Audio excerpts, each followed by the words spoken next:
शरद पवार एक वो नाम जो आज सबसे ज्यादा सुर्खियों में बना हुआ है, क्योंकि ऐसा कहा जा रहा है कि आज उन्होंने एक बार फिर साबित कर दिया कि वो राजनीति के कितने मजे हुए खिलाड़ी हैं। अब ऐसा क्यों कहा जा रहा है, चलिए आपको इसके पीछे की वजह समझाते हैं। नमस्कार, मैं आमिना और आप देख रहे हैं न्यूज टाइम मीडिया।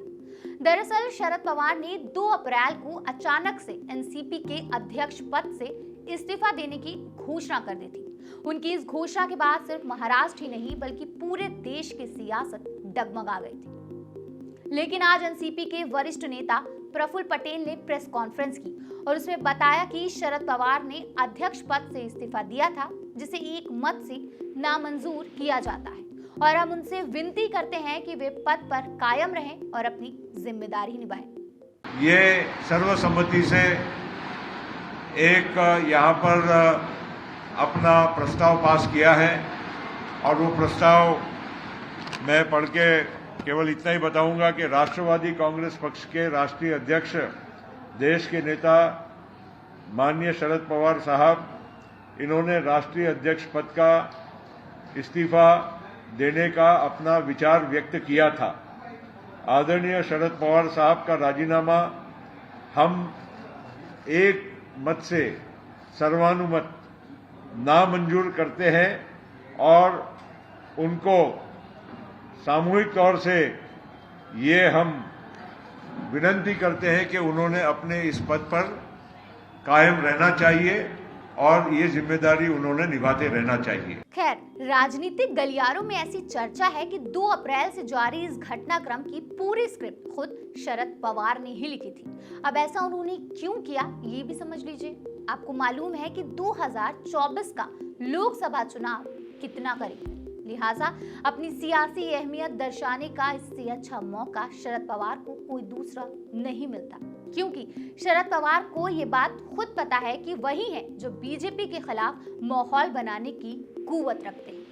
जब से शरद पवार ने राष्ट्रीय अध्यक्ष के पद से इस्तीफा देने की घोषणा की थी, तब से एनसीपी खेमे में भारी बवाल मचा हुआ था। सबको बेसब्री से इंतजार इस बात का था कि शरद पवार का अगला कदम क्या होने वाला है। क्या वो अपना इस्तीफा वापस लेंगे, क्या वो किसी और को पार्टी की कमान सौंपेंगे या फिर खुद अध्यक्ष बने रहकर किसी और को कार्यकारी अध्यक्ष बनाएंगे। अगर वो ऐसा करते हैं तो किसे कार्यकारी अध्यक्ष बनाएंगे। ये चंद कुछ सवाल ऐसे थे जो लोगों के मन में चल रहे थे।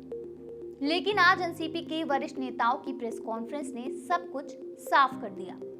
महाराष्ट्र में राजनीति के 2 अलग अलग ध्रुवों पर खड़ी कांग्रेस और शिवसेना को साथ लाकर सरकार बनाने का करिश्मा दिखाने वाले पवार की भूमिका को 2024 में होने वाले लोकसभा चुनाव के मद्देनजर भी काफी महत्वपूर्ण माना जा रहा है। ये माना जा रहा है कि अपने राजनीतिक कद और कौशल के चलते लोकसभा चुनाव से पहले भाजपा के विरोध में बनने वाले संभावित मोर्चे में शरद पवार ज्यादा से ज्यादा राजनीतिक दलों को एक साथ लाने में महत्वपूर्ण भूमिका निभा सकते हैं। कहा तो यहाँ तक जा रहा है कि ममता बनर्जी, के चंद्रशेखर राव और नीतीश कुमार की बढ़ती राजनीतिक महत्वाकांक्षा से परेशान कांग्रेस आलाकमान, खास तौर से सोनिया गांधी भी शरद पवार पर काफी भरोसा कर रही हैं। चलिए हम आपको कुछ ऐसे पॉइंट समझाते हैं जिसमें आप समझ सकते हैं कि शरद पवार ने ये पूरी स्क्रिप्ट क्यों लिखी।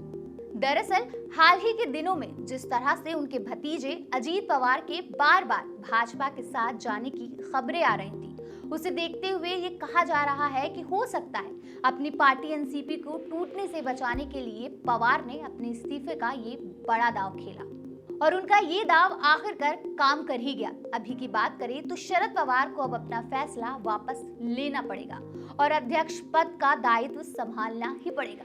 ऐसे में अब अजीत पवार के लिए पार्टी तोड़ना उतना आसान नहीं होगा, क्योंकि इस माहौल में पार्टी के विधायक शरद पवार से बगावत करने का जोखिम उठाना नहीं चाहिए। ये भी मान लिया जाए कि शरद पवार पार्टी संगठन का फैसला नहीं मानते और अपना इस्तीफा देते भी हैं तो ये नया अध्यक्ष उन्हीं की पसंद का होगा, इतना तो बिल्कुल तय है। शरद पवार इस बात को बखूबी जानते हैं कि देश की सियासत में उनकी या उनकी बेटी की भूमिका तभी मजबूत बनी रह सकती है जब पार्टी महाराष्ट्र में मजबूत बने रहे, क्योंकि उद्धव ठाकरे की हालत वो देख ही रहे। अगर अजीत पवार पार्टी तोड़कर भाजपा के साथ चले जाते हैं तो प्रदेश में एनसीपी कमजोर हो जाएगी और विपक्षी दलों के मोर्चों में उनका इकबाल भी कम हो जाएगा।